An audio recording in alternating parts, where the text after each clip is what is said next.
first time I thought of myself as an artist was probably when I was in 4th grade, and I had decided that I was going to set up a studio in my bedroom.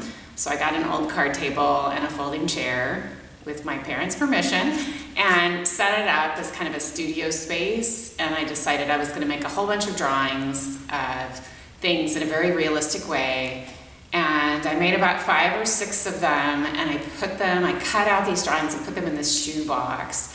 I don't have the shoebox, but that was the first time I remember like making like a mini collection of things I thought were important. My very first experience, if you listen to my mom, she'll say, well, Eileen was born with a pencil in her hand. And I think that's true. And hopefully Catherine's able to inset my fine art so you can see what talent I possessed at 3 years old. But really, I think I was born with a true artistic spirit. My parents, even though they're from technology and medical related fields, always encouraged art from a really young age. I remember my dad taking me to an art fair when I was 4, and my grandparents immigrated from the Philippines in the 1960s, and they brought all of these rolled canvases with them from the Philippines. And so when I was a kid in their house, they would tell me stories about their paintings, some of them of like villages floating above the water, which I still remember. Bob Ross, I remember watching those as a kid, but I never really did art in school or in high school. I got into it after that. I really got into art even when I was in elementary school. My friend showed me her drawings from a manga book, which is a Japanese comic, and she really loved creating characters or copying the characters from the book. So I was really inspired by her drawings and creating new characters, and I loved watching fashion shows, so I also liked creating different types of outfits and things like that. So I really loved drawing back then. You know, there are whole classes and books that have been written on art is, you know, ... And I think for me, art is more of a language and a connection to other people.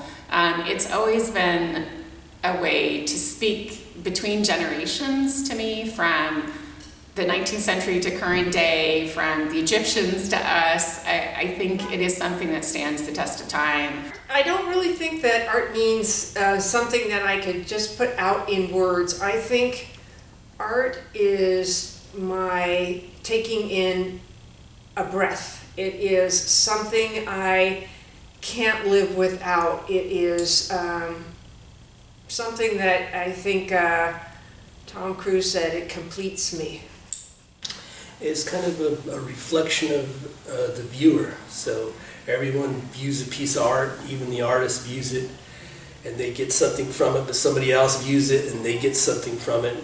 So it's, you know, kind of your life experience, and you view it, filters through your brain and whatever you think and feel, and that's the outcome. I'd say that in general, working with art is both a hobby and a passion with unlimited opportunities. There's always something to learn, something new to try. I want to be able to leave something behind or to be remembered by, even if it's something tiny.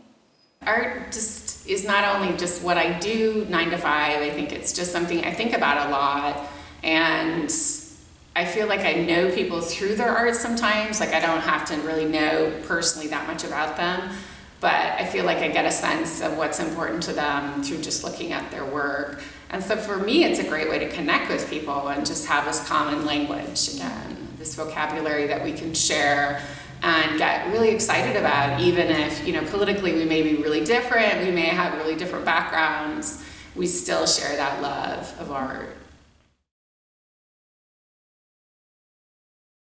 And one of the first things I was told was to not judge yourself and to just make a lot of stuff, which I think is really good advice. And then after, you know, a year or so of making, start showing things to people, find peers, find mentors.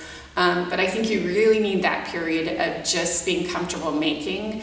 You have to get to a place where you're free from, you know, and just express yourself, you know. So I know when we were taking art classes, a guy wanted the instructor to show him every aspect of it, but once you just kind of let yourself go and unhinge yourself from kind of a rigid expression, then that's what I would suggest. If you're a new artist or trying a new medium, I definitely have a piece of advice. It's okay to fail. It's okay to keep trying. You just want to keep working at whatever you're doing, and it's always a thorough process to discover what works and what doesn't, but never lose motivation or hope, because I'm sure you'll make something amazing.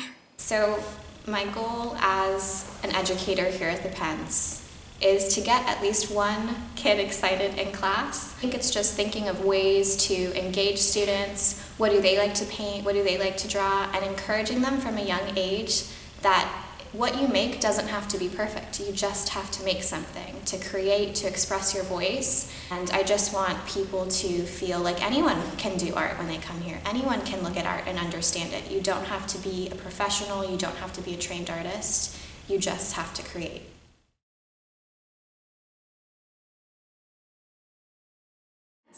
And one painting that came to mind, and this is a painting I saw in person when I was very young, meaning like 19 or 20, was a double portrait, a painting by David Hockney from 1971, I think, of Mr. and Mrs. Clark and Percy, their cat. Hockney is so amazing at capturing two people who are in a relationship, who are in close proximity, but yet there's this distance between them where you can almost feel the energy between the two people. I think for me, whenever I've been at museums or galleries, what expresses love to me is portraits, especially portraits that artists have created of their wives or people and their families. I really love portraits that almost look unfinished, portraits that have captured the expression of the sitter's face so perfectly, but their clothes are kind of sketchy and loose. And in the 1800s, they had a lot of pendant portraits. So normally portraits of a husband and wife looking at each other that would be hung above a mantelpiece. And I think for me, those are some of my favorite. I think some people have heard this story before, but I was at a gallery that had a group show, and I walked around the room and I thought, oh, good, I'm not going to be spending any money. It looks like I might go home and actually be able to eat this month.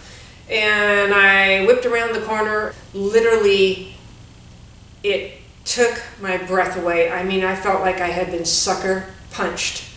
And what I meant to say to the gallery owner was, well, if she doesn't sell, I could be interested. And what came out of my mouth was, I have to have her.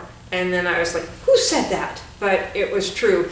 And when I finally paid her off, and I think it took me 3 years on layaway, I took the day off of work, put a chair right in front of her, and just sat there for 8 hours looking at her. And she is something that every day when I get up, I take a look at her, and I feel so fortunate. You know, you never really own art. You're the guardian, you're the keeper of art.